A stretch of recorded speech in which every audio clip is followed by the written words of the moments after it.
the Stones. They Just watch the Steelo. They're on tour for 50, 60 years, and no one's telling them, hey, go come to our city and go, do a tour. So it's like, if we still are dedicating ourselves to the craft, if we are still giving to the sport, if we're not disrespecting the game or just, we're giving everything that we have to the sport and we're still driving revenue as well, why not?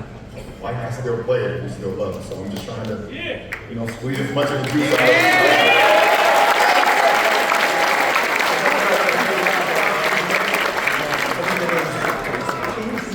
You played a match 5 hours and 15 minutes. When you're playing in it, is there ever a moment where you're like, why am I still doing this? Or when you're in it, you're just in the game? When you're in it, you're in it. Like you're fully immersed in the moment and you're just fully present.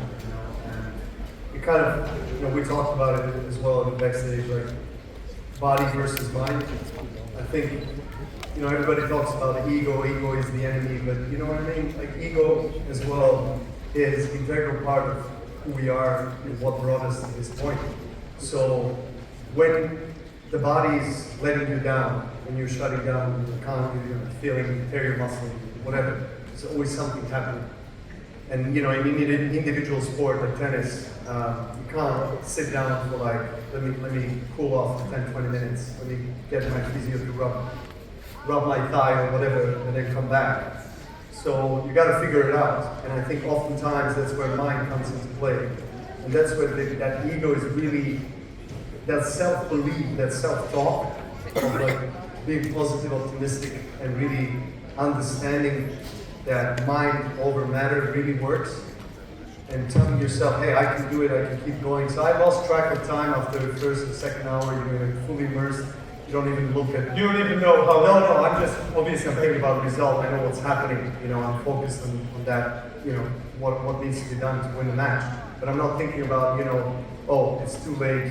My kids need to go to sleep. Type of thing. I'm just like fully in the moment, and it's the best feeling. Honestly, like that's one of the reasons why I keep on competing on the highest level is to be part of this iconic, epic, historic matches. This is what satisfies that inner child in me, and that passion and drives the love for the sport. And then you had to bounce right back and play Seven, who's the best player in the world. How do you feel like in between that and then facing that monster of a guy in Seven? Oh man, I wish I could have a few more days, but didn't have that, and it's part of the sport, I guess. And I came out, I got. It was a clean sweep from his side, he beat me, but I went out and I gave it all, gave it what I can. I mean, as a competitor, I owe it to the sport, I owe it to myself, to my family, to the fans. But recovery is a big one. It takes more time to recover nowadays. I have a quick question. In most sports, there's a team aspect of it and a coach in it. And in tennis, you're by yourself out there. Is there any part of it that you're just like, I wish I could just lean on somebody else? Or is there ever a moment where you have a coach or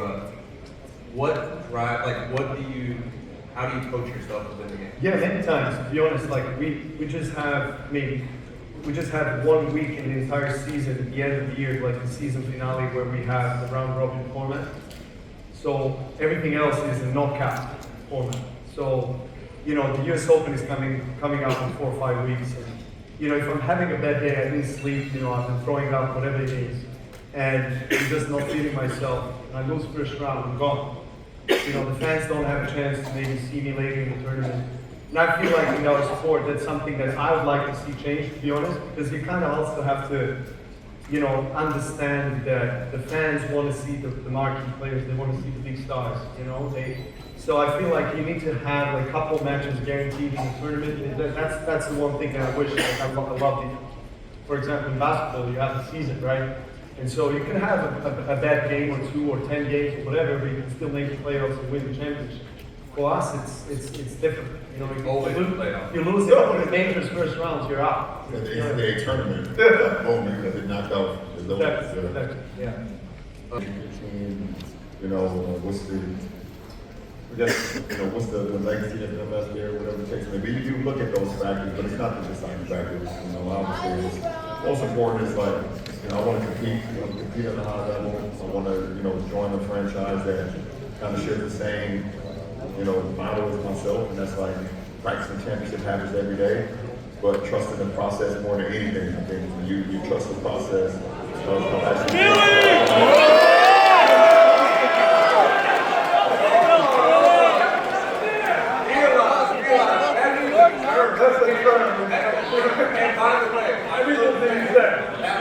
I'm just saying it's not the process. Because I was drafted in like 2003.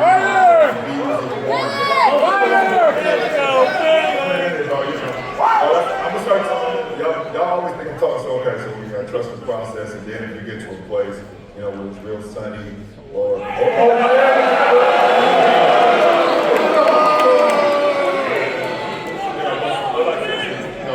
process is what's most important, because if you just fully immerse yourself in that, then what the outcome will take care of itself. If you're already worried about the championship, or you're already worried about the playoffs, and already worried about what lies ahead, then you will skip steps along that journey. So, you know, being with a franchise, being with a group of guys that kind of has the same motto, like, shit, every year, it's been 8 straight years of different champions. So, you know, everyone feels coming into the season, this could be our year. Every fan base feel like this could be our year as well. So, you know, being with a team that's, you know, kind of have that same motto of like, well, we got to put the work in right here in September, October, and then what happens down the road. That's something that kind of always one gets. But it does get to a point sometimes, you know, you get a little older and, you know, you play 4 or 5 nights in 4 different cities, or you play a back-to-back, you know, in 2 cities that's 4 or 5 hour flight away. The next night you start to, like, sit there in the arena, and I get there, like you said, 4 or 5 hours before the game. Sometimes I feel like, the hell am I doing here? So that's pouring honey on you, go! My process. That's part of my process and why. And then I started to go back, well, you're playing at this level still, and year 23 was year 24 coming up because of that process. So, yeah, it does get to you sometimes, you know. You being, like you said, you fly into Milwaukee one night, and then it's a back-to-back in Chicago, and then you leave Chicago, you get a day off, you know, in Memphis on Thursday, and you play back-to-back in New Orleans on Saturday. So it's like 4 different cities, 4 different hotels, 4 different beds. Do you ever lose track of what city you're in? You definitely lose track of what hotel room your ass is in. I definitely be like, I don't even remember what hotel room I'm in. Like, That's way more confusing. Like, where am I? Like, where am I? 4 different time zones. So it definitely it plays with you. So, yeah. Novak, do you feel, obviously you're not playing a team sport, do you feel like you represent Serbia when you play? Or is it more of a, like, personal thing, you're just playing for yourself? It's combined. It's all of it. You know, obviously, you know, I fell in love with the sport when I was 4 or 5, and it was kind of a sign of destiny. Honestly, no one in my family has played tennis, or in my country didn't have any tennis tradition really. So, and then I was growing up in, you know, 90s. It was 2 wars that we've been through, and you know, economic crisis and adversity, and war-torn countries. Couldn't travel for years, playing junior tournaments.